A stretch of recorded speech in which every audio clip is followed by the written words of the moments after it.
है बच्चों, ये लेक्चर नंबर 3 है मैकेनिक्स का, है ना। आज हम पढ़ेंगे इम्पल्स मोमेंटम प्रिंसिपल। ठीक है बच्चों, क्या पढ़ेंगे?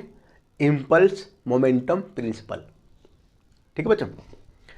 बच्चों आगे बढ़ने के पहले सबसे पहले हमको पता होना चाहिए कि इम्पल्स क्या होता है ना, मोमेंटम क्या होता है ना। अब देखो बच्चों, इम्पल्स हम लोग 11th में इम्पल्स मोमेंटम पढ़ते हैं। इम्पल्स क्या होता है बच्चों, थोड़ा सा एक एग्जांपल से समझते हैं हम।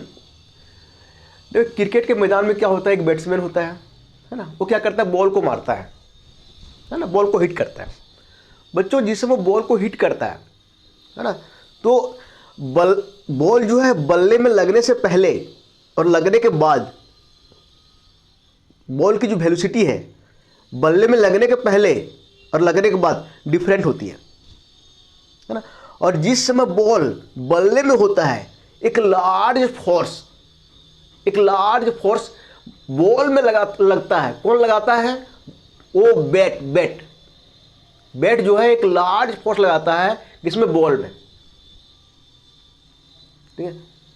और वो जो टाइम इंटरवल होता है, बॉल यहां से यहां गया, बैट में लग गया, बैट में लगने के बाद इधर गया, तो वो जो टाइम इंटरवल होता है जिस समय कि ये जो बल्ला होता है बॉल पे फोर्स लगाता है, वो टाइम इंटरवल बड़ा कम होता है। उसको हम बोलते हैं स्मॉल टाइम इंटरवल, है ना। तो बच्चों जो फोर्स लगता है और जो टाइम इंटरवल होता है दोनों को हम मल्टीपल कर दें तो उसे हम बोलते हैं इम्पल्स। ठीक है। तो जो फोर्स लगता है वो एवरेज भी हो सकता है, कांस्टेंट भी हो सकता है, और जो टाइम इंटरवल होता है वो बहुत कम होता है ना। तो बच्चों अगर इम्पल्स के बारे में लिखने के लिए आ जाए तो क्या लिखोगे? देखो इधर, product of average force exerted on an object. Average force जो कि किसी बॉडी पर लग रहा है, बॉडी बोले ऑब्जेक्ट बोले जैसे भी है, and the time interval which the force is exerted is non impulse. ठीक है बच्चों, देखो तो इम्पल्स बराबर average force into small time interval. Impulse को हम आई से डिनोट किए हैं, एवरेज फोर्स को हम एफ से किए हैं, और ये टाइम इंटरवल जो है वो डेल्टा टी से किए। भाई बच्चों ध्यान देना, जो फोर्स होता है वो कांस्टेंट भी हो सकता है और वेरिएबल भी हो सकता है। ठीक है बच्चों। अब बच्चों देखो, इसका अगर यूनिट लिखना है, यूनिट ऑफ आई, तो क्या लिखेंगे? फोर्स का क्या होता है? न्यूटन। टाइम क्या होता है? Second, Newton second. इसको तोड़ोगे तो आ जाएगा, और इसको लिखोगे न्यूटन बराबर क्या होता है? केजी मीटर पर सेकेंड स्क्वायर, और यहाँ सेकेंड है तो तोड़ोगे तो आ जाएगा केजी मीटर पर सेकेंड, है ना। ये ऑब्जेक्टिव क्वेश्चन पूछ सकता है। ठीक है। इसका डायमेंशन फॉर्मूला क्या होगा? ML_T-1, केजी का M, लेंथ का L, और टाइम का T-1। ठीक है बच्चों। अब बच्चों इसका जो यूनिट होता है ना, इम्पल्स का यूनिट जो होता है वो मोमेंटम के यूनिट के बराबर होता है। यूनिट ऑफ इम्पल्स बराबर यूनिट ऑफ मोमेंटम। ठीक है बच्चों, इम्पल्स के बारे में हम कुछ बता दिए, है ना। मोमेंटम के बारे में हम नहीं बता रहे क्योंकि हमको ये हम मान के चल रहे हैं कि मोमेंटम जो है तुम लोग का आता है। मोमेंटम क्या होता है? मास इंटू वेलोसिटी, है ना। mv, जितना अधिक वेलोसिटी होगा उतना अधिक उसका मोमेंटम होगा। ठीक है बच्चों। तो होता क्या है बच्चों, जिस समय बॉल बल्ला में लगता है उसमें वेलोसिटी कम होती है, और बल्ला में लगने के बाद बॉल की वेलोसिटी बढ़ जाती है क्योंकि बल्ला है जो फोर्स लगाता है। तो यहां पे जो है मोमेंटम का बहुत ज्यादा चेंज होता है। आते समय मोमेंटम कुछ है, जाते समय कुछ है, आते समय कम है और जाते समय बहुत अधिक है। ठीक है। तो आगे हम पढ़ेंगे इम्पल्स मोमेंटम प्रिंसिपल, उसमें से ये आएगा। बच्चों यहां पर देखो तो ये भी लिखे I बराबर एफ डेल्टा टी। इस फॉर्मूले का यूज करोगे जब मेरा एफ कांस्टेंट रहेगा। I बराबर इंटीग्रेशन है एफ डी टी। इस फॉर्मूले का यूज करोगे जब मेरा एफ वेरिएबल होगा। ये कहां यूज करोगे? जब हम न्यूमेरिकल सॉल्व करेंगे। ठीक है। हाँ, चलो बच्चों अब आगे चलते हैं। बच्चों अगर क्वेश्चन में ये आ गया कि इम्पल्स क्या होता है, अब मोमेंटम क्या होता है, तो लिखोगे इम्पल्स यहां से यहां तक लिखोगे। ठीक है। जनरली ये पूछेगा नहीं, इससे ऑब्जेक्टिव क्वेश्चन बनता है। ऑब्जेक्टिव क्वेश्चन पूछेगा कि इसका इम्पल्स का यूनिट क्या होता है, इसका डायमेंशन फार्मूला क्या होता है, इम्पल्स का यूनिट है वो किसके यूनिट के बराबर होता है, ठीक है, पूछेगा मेरा ये इम्पल्स मोमेंटम प्रिंसिपल, मेन यही है ना, इसी को समझते हैं बच्चों, ठीक है।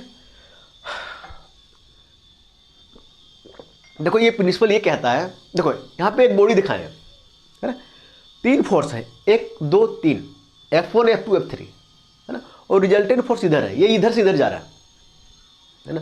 मान लेते हैं शुरू में जो वेलोसिटी है u है, इनिशियल वेलोसिटी u है, फाइनल v है, इसका मास m है, मास तो चेंज नहीं होता ना, यहाँ पे u है यहाँ पे v है ना।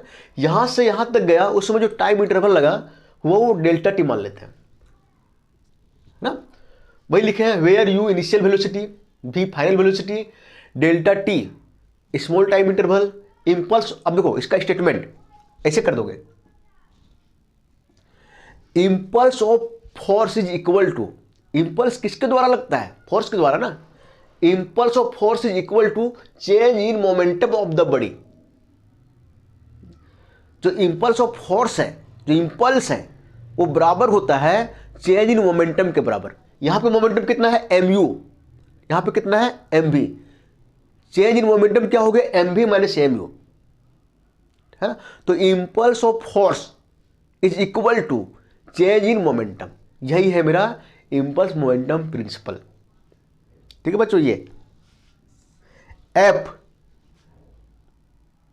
डेल्टा टी ये क्या हो गया, मोमेंटम हो गया ना, सॉरी इंपल्स हो गया ना, और ये लगा दिए हैं रिजल्टेंट इंपल्स, ये साइन रिजल्टेंट इंपल्स जो होता है वो final momentum minus initial momentum, change in momentum, M को हम कॉमन लेंगे तो आ जाएगा v माइनस यू। तो इसका स्टेटमेंट इतना ही बच्चों, बस इसका स्टेटमेंट इतना ही, ठीक है। तो जब क्वेश्चन पूछा जाएगा तो ध्यान रखोगे पूछा क्या जा रहा है। अगर पूछ दिया व्हाट इज इंपल्स तो ये लिखोगे यहां से, अगर पूछ देगा what is impulse momentum principle तो यहां से शुरू करोगे, है ना। पहले ये लिखोगे फिर इसका प्रूफ जो है इसके बाद करेंगे वो लिखोगे, ठीक है बच्चों। चलो देखो बच्चों, अब इंपल्स मोमेंटम प्रिंसिपल को प्रूफ कैसे करोगे, उसका स्टेटमेंट देख चुके थे हम, है ना।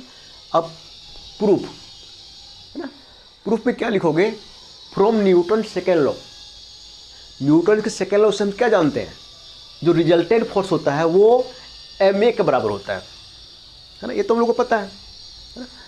अब बच्चों आगे देखो, ये रहने दो m, ये को हम क्या लिख सकते हैं dv/dt लिख दो यहाँ पे ना। बच्चों आगे क्या करते हैं, dt को इधर ले आते हैं और mdv यही रहने देते हैं। बच्चों इसके आगे क्या करते हैं, हम इंटीग्रेट कर देते हैं। मान लेते हैं कि जो एवरेज फोर्स है, जो रिजल्टेंट फोर्स है वो कांस्टेंट है, F को बाहर ले लेते हैं, dt को हम इंटीग्रेट कर देते हैं और dv को इंटीग्रेट कर देते हैं। dt का जो लोअर लिमिट है वो t1, हायर लिमिट जो है t2। t1 कब, जब उसका वेलोसिटी u होगा, t2 कब, जब उसका वेलोसिटी v होगा। यहाँ पे भी इंटीग्रेशन साइन है, लोअर लिमिट u, है ना, और फाइनल लिमिट मतलब हायर लिमिट v, है ना। अब बच्चों देखो तो dt का इंटीग्रेशन क्या होगा, t होगा, जब हम लिमिट पुट करेंगे तो क्या हो जाएगा t2 माइनस t1, है ना। m यहाँ पे बाहर है, dv का इंटीग्रेशन क्या होगा, v होगा, जब लिमिट पुट करेंगे तो क्या होगा v माइनस u होगा ना। अब देखो बच्चों ये t2 माइनस t1 क्या है, टाइम इंटरवल। तो यहाँ पे देखो तो समेशन f और ये मेरा स्मॉल टाइम इंटरवल, और यहाँ पे mv माइनस mu। अब बच्चों थोड़ा सा यहाँ पे ध्यान दो, f force into small time interval क्या होता है, इंपल्स, यहाँ पे लिखे इंपल्स, और ये क्या है बच्चों mv फाइनल मोमेंटम, और ये mu इनिशियल मोमेंटम। तो क्या हो गया चेंज इन मोमेंटम, तो यहाँ पे लिखे हैं final momentum minus initial momentum, है ना। तो इंपल्स क्या होता है, वो इक्वल होता है final momentum minus initial momentum के बराबर। यहाँ तक लिख दोगे, 4 नंबर का आता है, ठीक है, क्या कि बहुत लंबा नहीं है, ठीक है। तो कहाँ शुरू करोगे, इंपल्स मोमेंटम प्रिंसिपल शुरू करोगे, और यहाँ तक लिख दोगे, ठीक है। 4 नंबर का पूछेगा तो, है ना बच्चों। इसमें से एक और टॉपिक है जिसका नाम है इम्पैक्ट। क्या? इम्पैक्ट, ठीक है बच्चों। इम्पैक्ट पढ़ना इसलिए जरूरी है क्योंकि अभी जब हम न्यूमेरिकल करेंगे तो इसमें जो कॉन्सेप्ट आएगा वो कॉन्सेप्ट का यूज करेंगे हम, ठीक है बच्चों। देखो बच्चों, डरने की जरूरत नहीं है। इम्पैक्ट जो है इंग्लिश में लिखा गया है। एक मिनट बच्चों, लाइट कट गया, मैं खिड़की खोल लेता हूं, ठीक है। हाँ, इम्पैक्ट का मतलब होता है टकराना, कोलिजन। कोलिजन समझते हो ना, है ना, उसी को बोलते हैं इम्पैक्ट। देखो तो यहां पे थोड़ा समझो, ये 2 बॉडी है, 1 2, ये बी, ये इधर से इधर जा रहा है, ये इधर से इधर आ रहा है, तो टकराएगा ना। और टकरा के फिर जो है वो फिर पहले तो इधर आएगा, टकराने के बाद इधर जाएगा ना। जिस समय टकराएगा उसमें लार्ज फोर्स एग्जर्ट करेगा, लार्ज फोर्स जो है लगाएगा, ये इस पे और ये इस पे, और वो जो टाइम इंटरवल होगा वो बहुत कम होगा, है ना।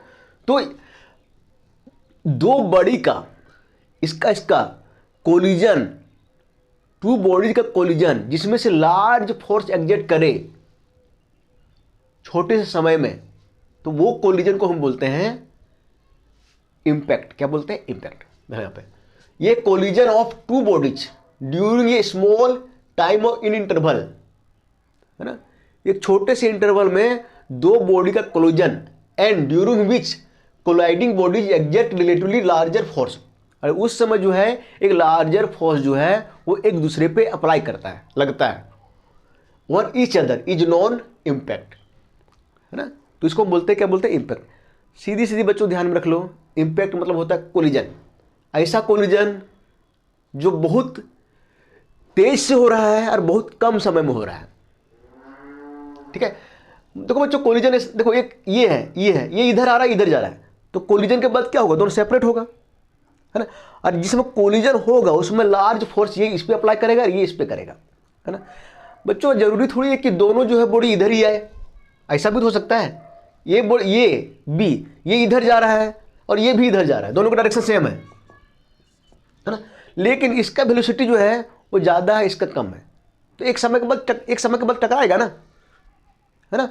तो ये जो है कोई एक समय के बाद इस पर टकराएगा, तो क्या होगा? इसकी जो वेलोसिटी है बढ़ जाएगी, इसकी वेलोसिटी कम हो जाएगी, तो वो भी तो एक टाइप का टकराना हुआ, इसको भी हम बोलेंगे इम्पैक्ट। क्या बोलेंगे? इम्पैक्ट। यहाँ पे भी इम्पैक्ट हो रहा है, यहाँ पे भी इम्पैक्ट हो रहा है, तो 2 बॉडी जो है वो किसी भी तरीके से टकरा सकता है, ठीक है बच्चों। चलो ठीक है बच्चों, आगे जो है ऐसा भी तो हो सकता है ना, कि देखो तो ये टकराया इससे, ये इससे टकराया, है ना, तो ये जो लाइन है ना जो सेंटर से पास हो रहा है, इसको हम बोलते हैं लाइन ऑफ कांटेक्ट, ठीक है बच्चों। अब देखो इम्पैक्ट जो होता है ना वो भी 2 टाइप का होता है, टाइप्स। एक होता है डायरेक्ट सेंट्रल इम्पैक्ट और दूसरा जो होता है वो इसेंट्रिक इम्पैक्ट, ठीक है बच्चों। अब देखो बच्चों, तुम लोग के सिलेबस में जो सिर्फ ये है इसके बारे में नहीं है ना। खैर क्या है ये समझा देंगे, ठीक है। अब ये भी जो आगे है ना दो भाग में डिवाइडेड है, एक है डायरेक्ट इम्पैक्ट, एक है ऑब्लिक इम्पैक्ट, है ना। बच्चों फिगर से क्लियर हो जाएगा। एक देखो ये जो ऑब्जेक्ट है इधर से आ रहा है, तो ऑब्जेक्ट जो इधर से आ रहा है ना, इस टाइप के कोलिजन को, इस टाइप के इम्पैक्ट को हम बोलते हैं डायरेक्ट इम्पैक्ट। इसमें क्या है देखो, तो अगर लाइन खींचे में से तो ये सेंटर से पास होगा, है ना। ऑब्लिक नाम से क्लियर है बच्चों, एक ऑब्जेक्ट जो इधर से जा रहा है और एक ऑब्जेक्ट इधर से आ रहा है, दोनों टकरा रहा है ना, और दोनों इस टाइप से टकरा रहा है कि अगर हम लाइन खींचे ऐसे तो ये लाइन सेंटर से पास होगा। बच्चों ध्यान देना, ये जो दोनों था ये ऐसे आ रहा था और ये जो दोनों है वो ऐसे आके टकरा रहा है ना। ऐसे टकराएगा तो ऐसे चला जाएगा, ऐसे टकराएगा तो ऐसे जाएगा, तो इस टाइप के इम्पैक्ट को बोलते हैं हम ऑब्लिक इम्पैक्ट, ठीक है बच्चों। और देखो बच्चों इसेंट्रिक इम्पैक्ट क्या होता है, थोड़ा ध्यान देना। देखो ऐसा भी तो कोलिजन हो सकता है कि एक इधर जा रहा है एक इधर आ रहा है ना, और दोनों जो है मतलब इसमें से इसका थोड़ा सा हिस्सा टकरा रहा है, इसमें से इसका थोड़ा सा हिस्सा ऐसे टकरा रहा है, ऐसे। तो इस टाइप का जो इम्पैक्ट होता है उसको बोलते हैं इसेंट्रिक इम्पैक्ट। क्या बोलते हैं? इसेंट्रिक। बच्चों तुम लोग के सिलेबस में सिर्फ ये पढ़ना है, ठीक है। पढ़ना क्या है, इससे न्यूमेरिकल सॉल्व करेंगे, ठीक है। हाँ बच्चों, एक टॉपिक और है जो ध्यान में रखोगे। देखो बच्चों, एक टॉपिक और पढ़ना है जिसका नाम है कोएफिशिएंट ऑफ रेस्टिट्यूशन, है ना। इसको हम डिनोट करते हैं ई से। बहुत इंपॉर्टेंट है ना, क्योंकि इसके बिना न्यूमेरिकल बनेगा ही नहीं, ठीक है। ये क्या होता है देखो दो बॉडी लिए हैं, एक ये एक ये, ठीक है। शुरू में क्या है, इसकी जो वेलोसिटी है यू ये है और इसकी जो वेलोसिटी है यू बी है। इनिशियल वेलोसिटी यू ये है और इसकी इनिशियल वेलोसिटी यू बी है, ठीक है। ऐसे जा रहा है, इसकी वेलोसिटी अधिक है इससे, तो फिर क्या होगा, एक समय के बाद ये इससे टकराएगा, है ना। इसका मास एम भी मान लिए है, इसका मास एम भी मान लिए है, टकराएगा ना। तो एक समय के बाद ये इससे टकराएगा और टकराने के बाद क्या होगा, इसका वेलोसिटी अधिक हो जाएगा और इसका वेलोसिटी कम हो जाएगा। आफ्टर इंपैक्ट, बार बार बोल रहे हैं कि इंपैक्ट बोले या कोलिजन बोले, दोनों का मतलब एक ही है ना। इंपैक्ट के बाद क्या होगा, कोलिजन के बाद क्या होगा, इसकी वेलोसिटी अधिक हो जाएगी। इसको मान लिए वी बी, क्या मान लिए वी बी, इसकी वेलोसिटी कम हो जाएगी। इसको मान लिए हैं वी ए। तो बच्चों शुरू में जिसमें कोलिजन नहीं हुआ उसमें वेलोसिटी जो है यू ए यू बी, बाद में कोलिजन के बाद जो वेलोसिटी है वो है वी ए वी बी, है ना। तो बच्चों ई को हम डिफाइन करते हैं, इसको ई को relative velocity after collision divided relative velocity before collision. Collision के बाद रिलेटिव वेलोसिटी क्या है ना, और कोलिजन के पहले रिलेटिव वेलोसिटी क्या है, दोनों का रेशियो जो कहलाता है वो ई कहलाता है, ठीक है। बच्चों देखो तो नीचे लिखे हैं आफ्टर कोलिजन जो रिलेटिव वेलोसिटी होगा वो क्या होगा, V B minus V A. इसका वेलोसिटी अधिक है ना, V B minus V A. Before collision जो रिलेटिव वेलोसिटी होगा वो होगा U A minus U B, U A minus U B, है ना। तो ये जो रेशियो है इसी को हम बोलते हैं कोएफिशिएंट ऑफ रेस्टिट्यूशन, ठीक है बच्चों। तो अगर एग्जाम में आ गया तो ये लिख के दिखा दोगे, तो फिर ऐसे लिख दोगे the ratio of relative velocity after collision to the relative velocity before collision is known coefficient of restitution. ये पूछेगा नहीं, ठीक है, ये वैल्यू दिया रहेगा, मतलब डिफिनेशन नहीं पूछेगा, ठीक है। अब देखो बच्चों ई का वैल्यू कहां से कहां तक जा सकता है ना। फॉर इलास्टिक कोलिजन, बच्चों अगर यहां परफेक्टली होगा, अगर कोई कोलिजन परफेक्टली इलास्टिक है तो क्या होता है, कोलिजन के पहले जो रिलेटिव वेलोसिटी होता है और कोलिजन के बाद जो रिलेटिव वेलोसिटी होता है ना, यहां पर देखो कोलिजन के पहले और कोलिजन के बाद दोनों बराबर होता है, ये और ये बराबर होता है, और दोनों बराबर कटेगा तो क्या आएगा, 1 आएगा, ठीक है। तो फॉर परफेक्टली इलास्टिक कोलिजन के लिए ई का वैल्यू 1 होता है, ठीक है बच्चों। दूसरा, for perfectly inelastic collision, collision दो टाइप का होता है ना, एक होता है इलास्टिक, एक होता है inelastic. Perfectly elastic, perfectly inelastic, ये दोनों जो है वो आइडियल केस है, जो कि नेचर में जो है ये पाया ही नहीं जाता है ना। तो परफेक्टली इनइलास्टिक में क्या होगा बच्चों, ये होगा कि ये जो है इससे टकराएगा और दोनों चिपक जाएगा। क्या होगा, चिपक जाएगा, दोनों सेपरेट नहीं होगा, चिपक जाएगा। और चिपकने के बाद जो है बाद का रिलेटिव वेलोसिटी दोनों साथ में चलेगा ना, तो रिलेटिव वेलोसिटी क्या हो जाएगा, 0 हो जाएगा ये आफ्टर कोलिजन। तो 0/समथिंग है ना, तो क्या आ जाएगा 0, ई का वैल्यू क्या आ जाएगा 0, है ना बच्चों। ये हो गया आइडियल केस। लेकिन जनरल क्या होता है, फॉर प्रैक्टिकल कोलिजन जो ई का वैल्यू होता है वो 0 और 1 के बीच में लाए होता है, ठीक है। ये तीन जो ई बराबर 1 2 3, ई बराबर 1, ई बराबर 0, ई बराबर ये जो है जो 0 और 1 के बीच में है, मतलब इसको 1 मान रहे हैं, इसको 2 मान रहे हैं, इसको 3 मान रहे हैं, ये काफ़ी इंपॉर्टेंट है है ना, और ऑब्जेक्टिव क्वेश्चन में ये पूछ देता है ना, और इसके बिना जो है वो न्यूमेरिकल बनेगा ही नहीं। ठीक है, अब बच्चों आता है कि इलास्टिक कोलिजन क्या होता है, इन इलास्टिक कोलिजन क्या होता है ना। Elastic collision, in elastic collision. बच्चों इलास्टिक कोलिजन में क्या होता है, मोमेंटम और एनर्जी कंजर्व होता है, और इन इलास्टिक में क्या होता है, मोमेंटम तो कंजर्व होता है लेकिन एनर्जी कंजर्व नहीं होता है ना। इलास्टिक में क्या होगा, मोमेंटम और एनर्जी दोनों जो होगा कंजर्व होगा। कहने का मतलब इनिशियल मोमेंटम बराबर फाइनल मोमेंटम, इनिशियल एनर्जी बराबर फाइनल एनर्जी। इसमें क्या होगा, इन इलास्टिक में इनिशियल मोमेंटम बराबर final momentum, but initial energy बराबर not equal to final energy. ठीक है बच्चों, अब देखते हैं कि कंजर्वेशन ऑफ मोमेंटम क्या होता है, कंजर्वेशन ऑफ एनर्जी क्या होता है ना। थोड़ा देख लेते हैं कंजर्वेशन ऑफ मोमेंटम क्या होता है ना। देखो दो फिगर बनाए हैं, एक ये बनाए हैं, एक ये बनाया है, ये इनिशियल है, ये फाइनल है ना। देखो बच्चों शुरू में जो इसकी वेलोसिटी है यू ये है, मास एम ये है, इसकी जो सेकेंड की वेलोसिटी है वो यू बी है, मास एम बी है ना। टकराने के बाद इसकी जो वेलोसिटी है वो वी ए है और इसकी जो वेलोसिटी है वो वी बी है। ठीक है बच्चों, तो कंजर्वेशन ऑफ मोमेंटम ये बोलता है कि इनिशियल मोमेंटम और फाइनल मोमेंटम दोनों बराबर होगा। अगर दोनों बराबर है तो वो मोमेंटम को कंजर्व कर रहा है। देखो भाई बच्चों सिस्टम का इनिशियल मोमेंटम क्या होगा, इनिशियली क्या है, देखो इनिशियल ये और ये है ना। तो देखो तो मोमेंटम बराबर क्या होता है, एम भी होता है ना। तो अगर इसका मोमेंटम हम निकालना चाहे, देखो यहाँ पे लिखे हैं कंजर्वेशन मोमेंटम बराबर इनिशियल मोमेंटम बराबर फाइनल मोमेंटम। देखो तो शुरू में तो यही है ना, 1 2 यही है ना, बाद में जो यही है, बट इसका वेलोसिटी चेंज हो गया ना। तो शुरू में जो मोमेंट इसका मोमेंटम लिखेंगे क्या लिखेंगे, एम ए भी ए प्लस ये भी है ना, एम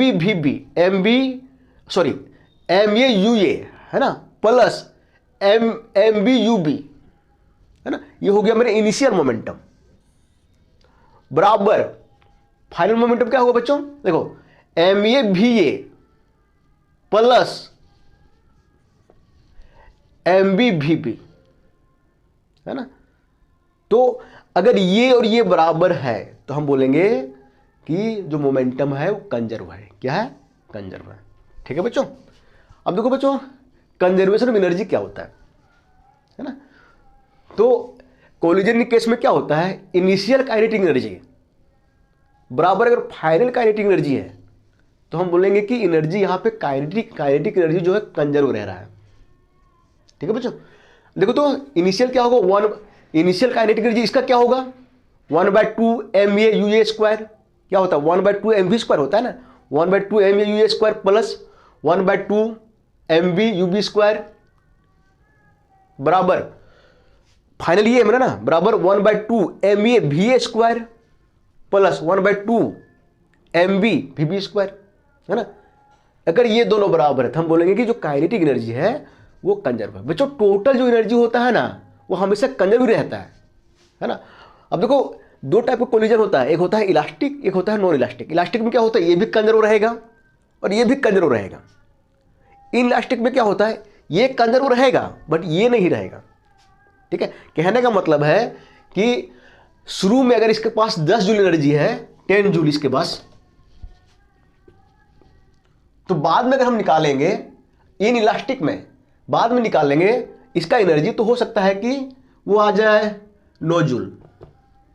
हाँ, तो बच्चों क्या हुआ है, शुरू का जो काइनेटिक एनर्जी है और फाइनल जो है वो बराबर है क्या, नहीं। हम बोलेंगे कि यहाँ पे एनर्जी जो है कंजर्व नहीं है। हाँ, लेकिन हम लोग पढ़े हैं थर्मोडायनेमिक्स के फर्स्ट लॉ में कि टोटल जो एनर्जी होता है वो कंजर्व होता है ना बच्चों। टोटल एनर्जी कंजर्व होता है। देखो तो ये इससे टकराएगा है ना, ये शुरू में कितना 10 जूल था, बाद में क्या हुआ इसका काइनेटिक एनर्जी 9 जूल हो गया। 1 जूल कहाँ गया, 1 जूल ना जब टकराया होगा तो हीट के फॉर्म में बाहर हुआ होगा है ना, साउंड के फॉर्म में बाहर हुआ होगा, तो उसको तो हम छोड़ दे रहे हैं।